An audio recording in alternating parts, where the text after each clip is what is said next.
So guys, এটা কোনো লক্ষ্মীর ভাণ্ডার না, এটা হচ্ছে অনিকের ভাণ্ডার, ঠিক আছে? তো এখন আমি এতগুলো টাকা আমার অনিকের ভাণ্ডারে ঢোকাবো।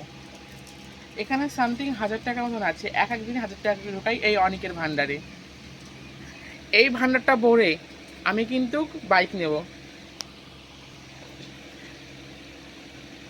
এই রকম অনেকের ভাণ্ডার 4টে ভরবো, 4টা কিংবা 5টা, তারপরে একটা Ninja bike, my dream car Ninja bike, sorry my dream bike Ninja bike. প্রত্যেকদিন 1000 টাকা করে এই অনেকের ভাণ্ডারে ভরা হয়। এটা কোনো লক্ষ্মীর ভাণ্ডার নয়, ঠিক আছে? এটা হচ্ছে অনেকের ভাণ্ডার।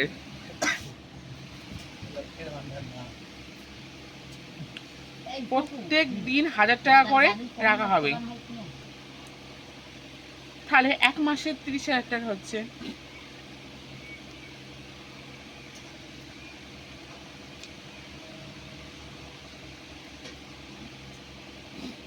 এখানে 1000 টাকা আছে। এখন আমি অনেকের ভাণ্ডার 4টে ভরেছি।